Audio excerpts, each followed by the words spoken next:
majesté, majesté.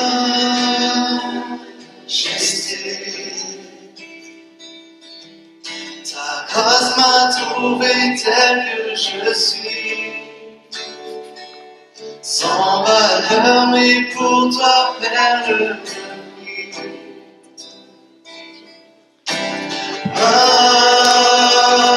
Majesté,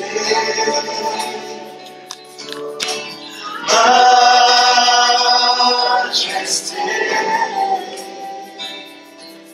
par ton amour je suis transformé,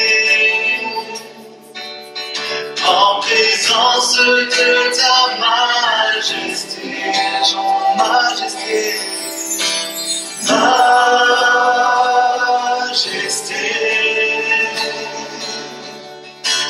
majesté,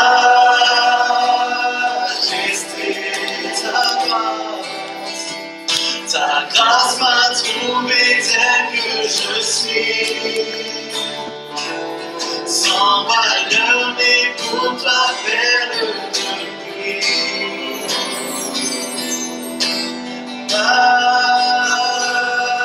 Majesté,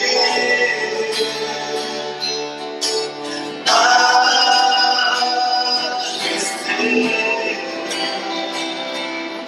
par ton amour je suis transformé,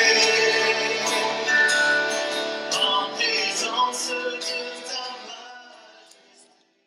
majesté. Sans tarder, je voudrais vous lire deux textes qui se trouvent le premier dans la première épître de Pierre au chapitre 5. Je vais lire deux versets dans deux textes différents. 1 Pierre 5, verset 8 qui nous dit « Soyez sobres et veillez, car le diable, votre adversaire, tourne autour de vous comme un lion rugissant, cherchant qui il pourra dévorer. » Deuxième texte dans Éphésiens 6, verset 13. C'est pourquoi prenez toutes les armes de Dieu afin de pouvoir résister dans le jour mauvais et tenir ferme après avoir tout surmonté. Voici la lecture de deux textes de l'Écriture. Alors ce matin, j'aimerais aborder avec vous, alors on ne pourra pas tout voir, je ne prétends pas qu'on va tout voir ce matin, mais un thème ce thème s'appelle le combat spirituel. Alors bien entendu, on pourrait faire des cultes et des cultes pour en parler. Je ne prétends pas qu'on va s'arrêter à juste cet enseignement. Mais frères et sœurs, quand on parle du combat spirituel, il y a souvent des excès dans un ordre ou dans un autre. Souvent, parfois on néglige. Parfois on se dit, certaines personnes se disent, mais le combat spirituel, il y en a même qui croient que peut-être le diable n'existe pas. Peut-être certains le croient, ils se disent c'était bon pour une autre époque. Aujourd'hui, on est intelligent et finalement cette histoire de démons et du diable, non, ça n'existe pas. D'autres personnes, eux, c'est un petit peu le contraire. Ils voient le diable et les démons partout. Ça, c'est l'excès inverse. Parfois, certaines personnes voient le mal de partout, les démons de partout, et ils se mettent à chasser, à contre-chasser, et ils passent toute leur vie où ils voient le diable de partout. Et puis il y a encore une autre chose que j'aimerais dire, il y a parfois ce qu'on appelle une position dualiste. Qu'est-ce que c'est le dualisme? C'est qu'on croit finalement qu'il y a notre Dieu, qui est le Dieu de la bonté, et finalement le dualisme, c'est qu'il y aurait un autre Dieu qui serait le Dieu du mal, le diable, et que finalement le Dieu du mal et le Dieu du bien s'affrontent. Mais cette vision est fausse. Le diable n'est qu'une créature, frères et sœurs. Il n'est ni Dieu, ni tout-puissant. Le diable, c'est une créature. Il n'est ni Dieu, ni tout-puissant, et je crois qu'il ne faut pas lui donner l'importance. Parce que celui que nous voulons louer, celui que nous voulons prier, celui à qui nous voulons être émerveillés, c'est notre Dieu, n'est-ce pas? C'est lui qui nous émerveille. C'est lui notre Dieu. Et Dieu est le seul à être tout-puissant. Il est le seul à être omniprésent, omnipotent, omniscient. il est le seul qui n'a ni commencement ni fin. Satan, lui, est une créature qui s'est rébellée contre Dieu. Et c'est ce qu'il faut savoir ce matin, c'est que chacune des actions du diable est subordonnée à la permission de Dieu.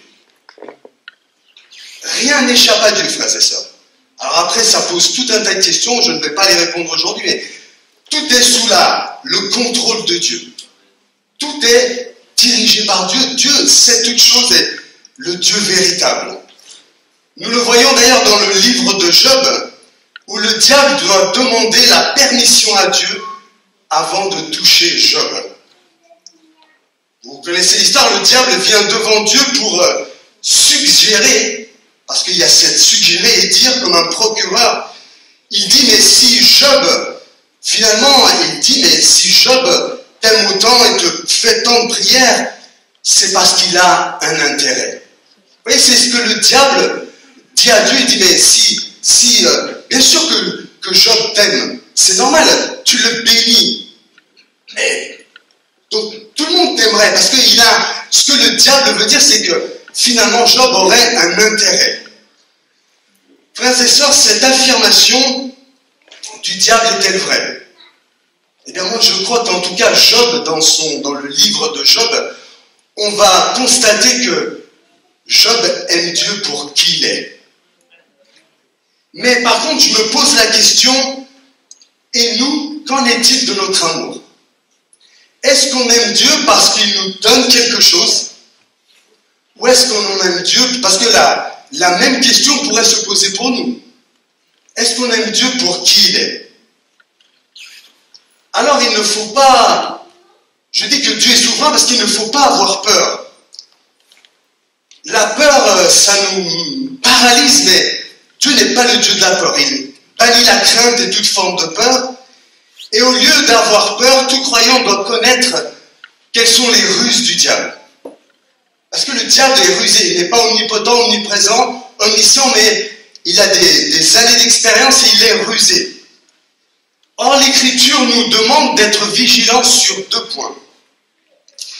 Et j'aimerais vous dire que c'est les points principaux dans lesquels le diable nous attaque. C'est 95% de ses attaques, et ces 95% de ces attaques sont la tentation et l'accusation. La tentation et l'accusation. Ce sont les 2 principales activités du diable. Il nous tente et il nous accuse.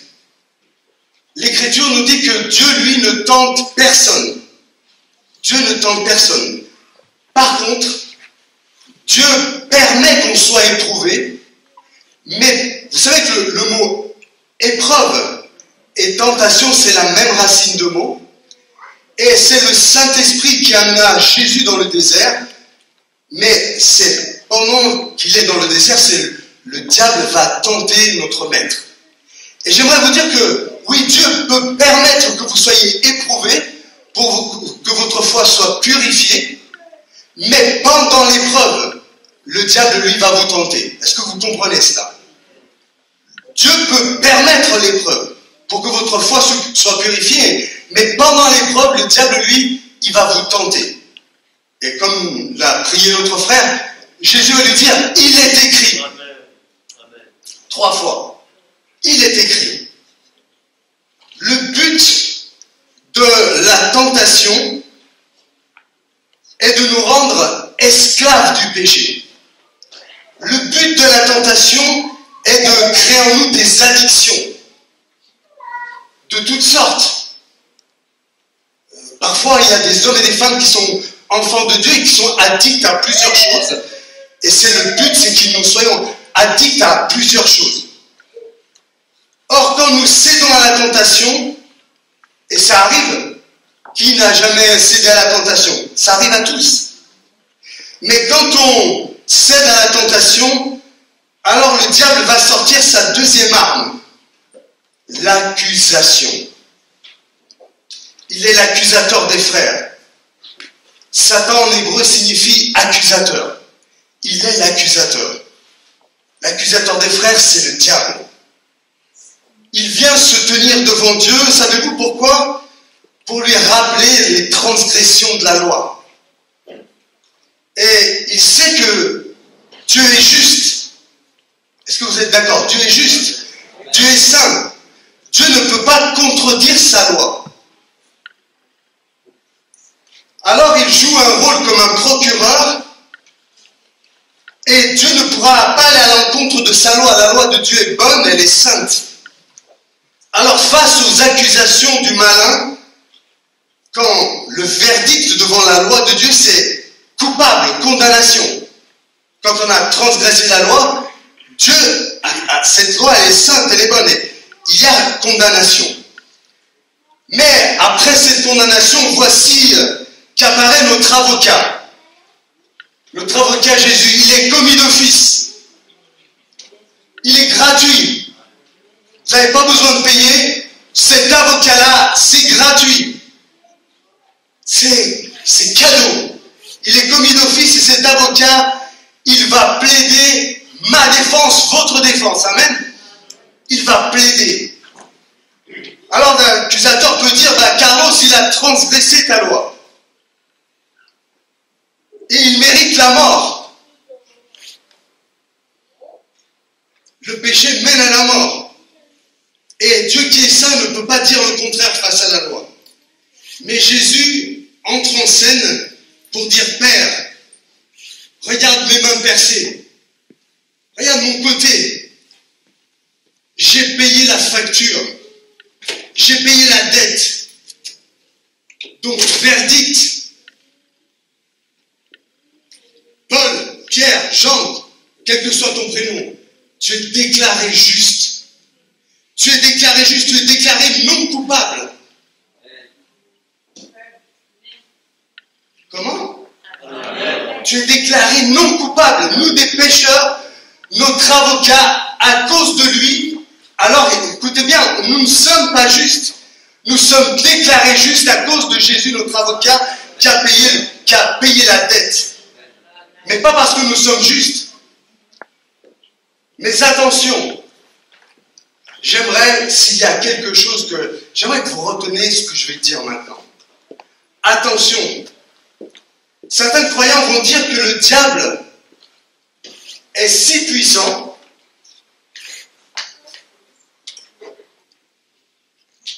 que finalement, quand ils pêchent, ils vont dire que ce n'est pas de leur responsabilité. Vous avez déjà entendu ça? Beaucoup de chrétiens disent que c'est un esprit et je n'arrive pas, c'est un esprit qui est là et qu'il faut chasser. Moi, quand je me suis converti, je peux vous dire, je revenais de loin et la première chose qu'on m'a dit, il m'a dit chasse tel esprit, tel esprit. Alors, voyons quelques exemples bibliques. Est-ce que vous êtes d'accord? Amen. Voyons quelques exemples bibliques. Il est écrit, n'est-ce pas? À Corinthe, dans l'église de Corinthe, ils avaient tous les dons, ils étaient très charismatiques, mais il y avait des divisions, c'est ce que Paul dit.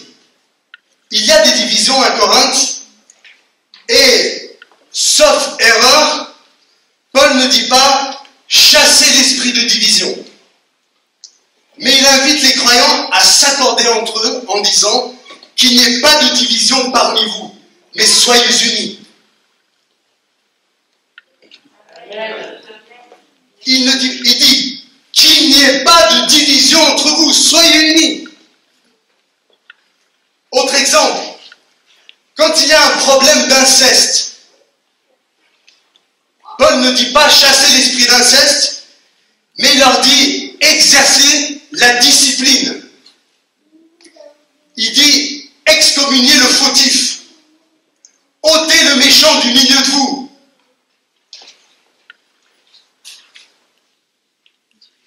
Encore à Corinthe, il y avait des chrétiens qui fréquentaient des prostituées.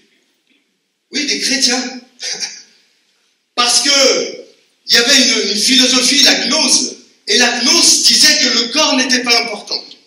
C'était ce qu'on vivait avec au-dedans et que le corps finalement allait être détruit. Mais je vous rappelle qu'on va ressusciter dans un corps.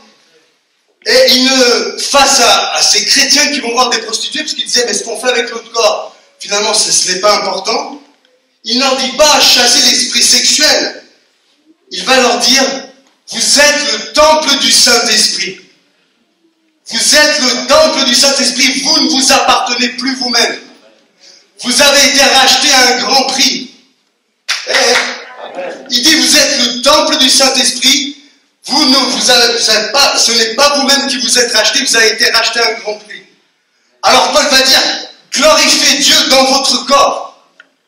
Dans votre corps, glorifiez Dieu. Et il va leur dire, une telle pratique, c'est incompatible avec votre identité. On reprendra cela quand je parlerai de la sanctification. Il dit, vous êtes le temple du Saint-Esprit et une telle pratique ne va pas avec votre identité.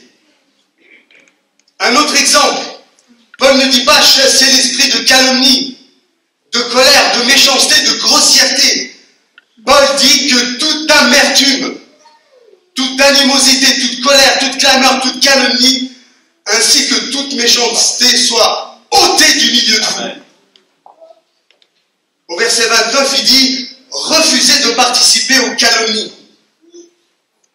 Les calomnies, c'est des accusations fausses qui attaquent la réputation de quelqu'un. Il dit, refusez d'y participer. Parfois, je me sens, on a eu une pastorale ce week-end, et le pasteur qui était là nous dit, mais parfois, on est là, et refuser, c'est pas rester et écouter. Vous voyez ce que je veux dire, et participer. Parfois, il faut dire non. Je refuse de pratiquer cela. Il faut refuser cela. Refuser de participer à ces choses-là. Vous savez, dans la traduction de la Bible en grec, la Septante, Satan est appelé diabolos, qui veut dire diviseur, calomniateur. Il est le diviseur, le calomniateur, ce qui a donné en français le mot diable. Toujours à Corinthe, certains chrétiens assistaient à des cultes païens et offraient des sacrifices. Il va leur dire, mais Dieu est un Dieu jaloux. Dieu est un Dieu exclusif. La jalousie, c'est pas comme nous quand on est jaloux. Dieu est un Dieu jaloux. Il nous veut pour lui tout seul. Pour lui tout seul. Il va leur dire, les sacrifices que vous offrez, c'est à des idoles. Et les idoles n'existent pas, mais derrière des idoles qui représentent des faux dieux, alors qu'est-ce qui peut se passer? C'est que des démons peuvent se cacher derrière ces faux dieux, ces idoles. Donc c'est ça qu'il leur dit. Il dit les idoles n'existent pas, mais derrière ces idoles qui n'existent pas, qui représentent des faux dieux, des démons sont derrière. Comprenez? Il leur dit des démons s'introduisent contre la séduction des faux prophètes. Il y a aussi où Paul recommande de discerner. Chers amis, il nous faut avoir du discernement. Je récapitule, Satan utilise deux armes, la tentation et l'accusation.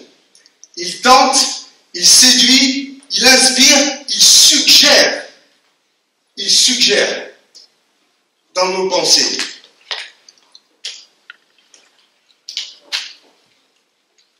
Ça vous est arrivé cela? Combien de fois on a été tenté dans nos pensées? Et j'aimerais dire que quand vous êtes tenté, vous n'êtes pas encore coupable. C'est-à-dire que les mauvaises pensées ne sont pas encore un péché. Vous pouvez être tenté. Quelqu'un disait, Gaston Grande-Seigneur, je crois que c'est lui qui disait, vous n'êtes pas coupable qu'un oiseau fasse caca sur la tête. Un pigeon. Mais si vous ne vous essuyez pas, c'est-à-dire que vous ne chassez pas cette pensée-là, là c'est autre chose. L'Écriture nous dit d'être sur nos gardes, d'être vigilants. Notre adversaire rôde comme un lion rugissant cherchant qui il va dévorer.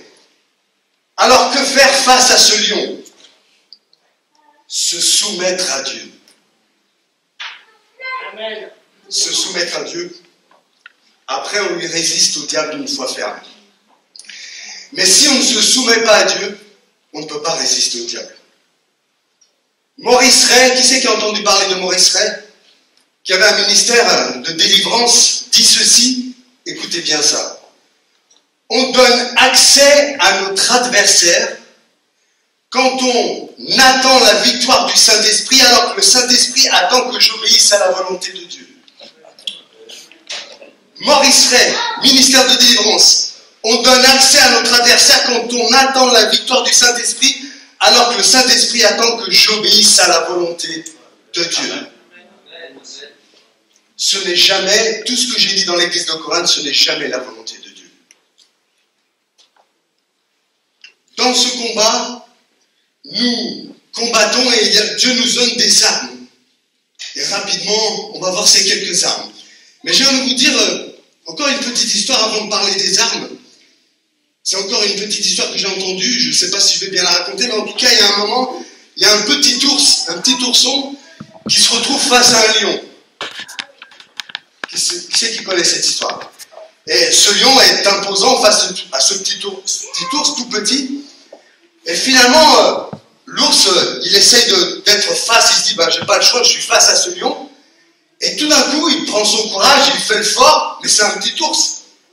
Et il voit le lion partir, il dit, waouh, j'ai intimidé, j'ai la puissance pour que le lion reparte en arrière. Mais quand il se retourne, il y avait le papa et la maman qui étaient là, derrière lui.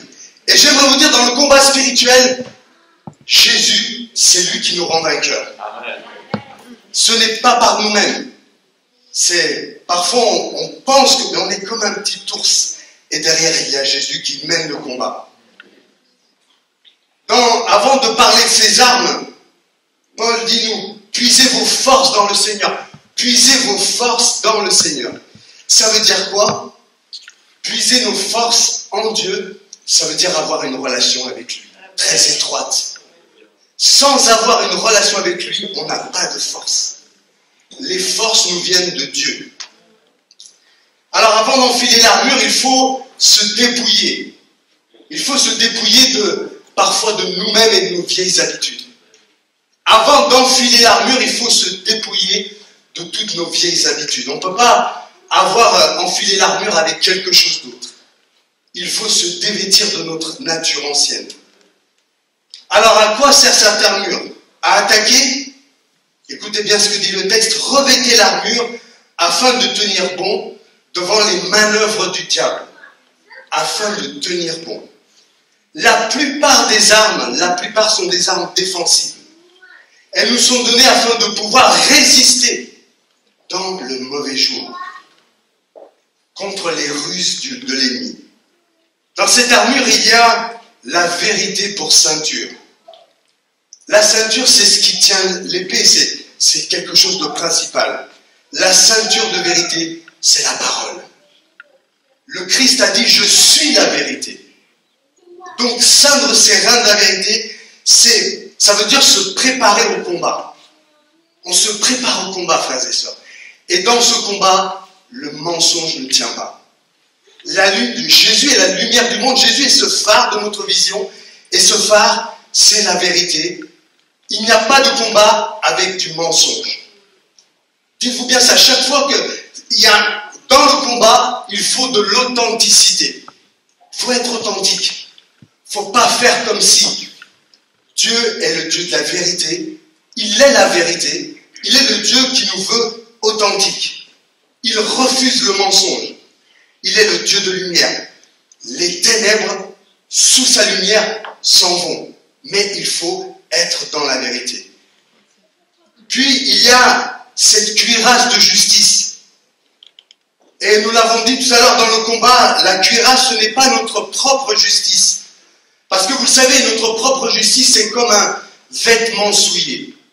Vous savez, vous pouvez faire ce que vous voulez. Vous vous rappelez de ce texte où cet homme dit, mais moi je jeûne, je prie, je donne ma dîme. Je ne suis pas comme ce pauvre homme qui est là, pécheur. Vous voyez, si on vient comme ça dans le combat, on est disqualifié. On est disqualifié. Parce que dans le combat, ce n'est pas notre propre justice. Ça ne veut pas dire qu'il ne faut pas prier, ça ne veut pas dire qu'il ne faut pas jeûner, ça ne veut pas dire tout ça, mais vous ne venez jamais dans le combat avec votre propre justice. Parce que sinon, vous êtes mal. C'est avec sa justice à lui. Amen. C'est avec sa justice. Sa justice m'est imputée et mise à mon crédit. Vous voyez, c'est mal. Quand vous êtes avec votre propre justice à la banque, c'est comme si vous étiez moins 100 000 euros, même plus, mais Dieu paye la dette, mais en plus rend le solde créditeur. Il rend le solde créditeur. Non seulement il paye la dette, mais votre solde est créditeur, c'est-à-dire vous avez sa justice. Amen. Face à notre accusateur, nous sommes souvent culpabilisés. Alors souvent l'accusateur, c'est soit des vraies, soit des fausses culpabilités. Vous voyez, la plupart des gens que je rencontre, beaucoup sont accusés par de fausses culpabilités. Il y a des fausses culpabilités parfois. Et puis il y a des gens qui demandent pardon à Dieu, mais qui s'en veulent eux-mêmes et qui ne se pardonnent pas. C'est-à-dire que Dieu leur pardonne, mais eux ne se pardonnent pas. Donc face à ce combat, ils sont dans une faiblesse terrible. Mais Dieu nous a donné sa cuirasse de justice. Et il nous dit, qui accusera les élus de Dieu? Qui accusera les élus de Dieu? Qui les accusera? Dieu nous a remplis de son amour par le Saint-Esprit. Qui les accusera? Si vous êtes en Jésus, il n'y a plus de condamnation pour ceux et celles qui sont en Jésus-Christ. Vous voyez, comprenez, c'est un équilibre. On ne peut pas venir avec notre légalisme, on ne peut pas venir avec notre défaitisme. Il faut venir avec le sang de l'agneau, il faut venir avec sa cuirasse de justice, il faut venir caché en Christ. C'est caché en lui que nous avons la victoire. Cette cuirasse protège aussi les flèches dans le dos. Dans l'armure, il y a aussi ces flèches dans le dos cette cuirasse nous protège. Il y a aussi les chaussures que donne l'évangile de paix. Les chaussures, c'est toujours être disponible. Les chaussures que donne l'évangile de paix, il nous faut toujours être disponible. Toujours. 24 heures sur 24, votre vie ne vous appartient plus. Soyez disponible. Les chaussures de l'évangile, c'est être disponible. Est-ce que vous êtes disponible pour Dieu? Est-ce que Dieu peut changer nos plans?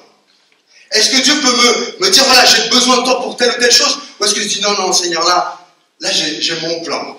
Est-ce que je suis Jésus ou est-ce que je dis à Jésus, suis-moi? Mais les chaussures dans cette armure, c'est Jésus qui nous dit, viens et suis-moi. Et pas moi qui lui dis, viens me suivre. Non. Je ne lui dis pas, viens suivre ce que je veux. Même si c'est des choses pour Dieu. Parce que parfois, ce que je veux, c'est des choses pour Dieu, mais peut-être que Dieu a un autre plan. Donc, est-ce que c'est vous qui suivez? Est-ce que vous le suivez? Est-ce que vous êtes disponible pour lui? Et puis, les chaussures, c'est aussi, nous sommes invités à vivre en paix, je le disais. Nous avons un ministère de réconciliation, un ministère de la paix. Nous devons apporter, nous marchons avec assurance dans la paix. Amen. Il nous faut marcher dans la paix. Autant que ça dépende de nous, soyons en paix avec tous les hommes. Ça, c'est une véritable bonne chose dans l'armure. En toutes circonstances, ayez le bouclier de la foi. Alors Paul s'est sûrement servi de ce bouclier romain qu'il avait vu, qui protégeait tout. Vous voyez, c'est un grand bouclier qui protégeait toute la personne. Entièrement, le soldat était protégé par ce bouclier. Parce qu'à l'époque, les flèches, vous avez déjà vu certainement, elles étaient induites et lancées avec des flèches de feu. Et les flèches de feu, spirituellement, c'est les flèches de l'ennemi, n'est-ce pas? Les flèches le diable lance des flèches d'accusation souvent. Il nous incite à pécher. Il y a une insinuation constante à ce que vous péchiez pour que vous soyez esclaves. Pour enflammer quelque chose en vous. Mais le seul feu que nous devons avoir, c'est le feu du Saint-Esprit. Et les soldats trempaient leur bouclier dans l'eau pour que les flèches ne prennent pas. Amen. Mais il y a des flèches qui essaient de nous atteindre, frères et sœurs. Et il faut avoir ce bouclier. Une autre arme, c'est le casque du salut. Le casque du salut, c'est l'assurance du salut. C'est notre assurance. C'est une arme importante. C'est une arme importante. Dieu ne s'est pas trompé. Dieu, en vous choisissant, ne s'est pas trompé. Alors, bien sûr que nous devons marcher dans la sanctification. Mais chaque fois que la parole est prêchée et qu'elle vous dit, et qu'elle vous touche, vous dites, oui, Seigneur, merci parce que tu me rappelles qu'il faut que je marche dans la sanctification. Mais nous avons cette assurance parce que ce n'est pas notre salut, c'est le salut qu'il nous a donné. C'est son salut. L'assurance du salut, c'est quelque chose qu'il faut qu'on ait, parce que sinon, on va être toujours en déséquilibre. Alors, attention, cette assurance du salut ne nous rend pas, ne fait pas nous des hommes et des femmes qui ont fait ce que l'on veut. Comprenez ce que je veux dire? Cette assurance du salut nous montre que Dieu est fidèle. Quelqu'un a prié comme cela. Dieu est fidèle, même si je suis parfois et souvent infidèle. Oui, bien sûr que quand il m'appelle à la fidélité, mais combien de fois je suis infidèle, frères et sœurs? Et Dieu est fidèle, ne peut pas se renier lui-même. Et c'est important, parce que vous savez, nous, on n'est pas fidèles. Parfois, on pense que Dieu, on doute de Dieu parce que nous, on n'est pas fidèles. Vraiment pas. On n'est jamais totalement fidèles. Mais Dieu est fidèle. Amen. Heureusement que sa fidélité, c'est quelque chose, une arme importante pour nous. Et puis, il y a l'épée. L'épée de l'esprit. Cette épée de Dieu, cette parole avec l'épée de l'esprit, qui a le pouvoir aussi de trancher. Jésus dira, je ne suis pas venu apporter la paix, mais la division. C'est-à-dire, il vient couper. Ce n'est pas la même division que vous pensez. C'est-à-dire, la division, c'est-à-dire que ma parole, elle coupe. Et ce n'est pas nous qu'on divise ou qu'on coupe, c'est les autres qui vont s'éloigner de nous. Comprenez ce que je veux dire? La parole, elle est tranchante, elle coupe. Et que vous le vouliez ou pas, elle est tranchante. Moi, j'avais plein d'amis qui ne sont plus mes amis aujourd'hui. Pas que je les ai rejetés, mais la parole, elle est tranchante. Elle coupe. Elle est tranchante. Et parfois, on aura pour ennemis même les gens de notre propre maison. Si vous voulez vivre vraiment l'évangile, vous aurez une forme de persécution, frères et sœurs. Dans votre travail. Si on ne vous traite pas mal dans votre travail, c'est qu'il y a un problème. Parce que croyez-moi que dans les travails, il y a des choses souvent qui ne sont pas justes et droites. Et parfois, il faut se positionner, n'est-ce pas? Il faut se positionner, pas faire des histoires, mais se positionner pour la vérité. Et si vous êtes un homme ou une femme qui avait le cœur, où vous ne faites pas des magouilles, eh bien, j'aimerais vous dire, vous serez persécuté d'une manière ou d'une autre. Parfois, vous serez le dernier à qui on va donner une augmentation. Parce qu'on va vous dire, non, lui, il ne marche pas avec nous. Mais il vaut mieux manger peu et être fidèle. Il vaut mieux avoir une maison moins belle ou être une voiture moins belle, tout ce que vous voulez, mais être fidèle. Parce que quand vous vous regardez dans le combat, dans une glace, vous voyez l'image de Dieu en vous, et vous dites, Dieu est un Dieu de lumière. Dieu est un Dieu de lumière. Amen. Alors pour finir, j'aimerais vous dire qu'il y a la prière. La prière qui n'est pas une arme de plus. Mais la prière, c'est ce qui fait que toutes ces armes sont efficaces. Sans la prière, toutes les armes que j'ai citées ne sont pas efficaces. Vous comprenez ce que je veux dire? Il faut qu'on soit des hommes et des femmes de prière. Parce que c'est ce qui rend toutes les armes efficaces.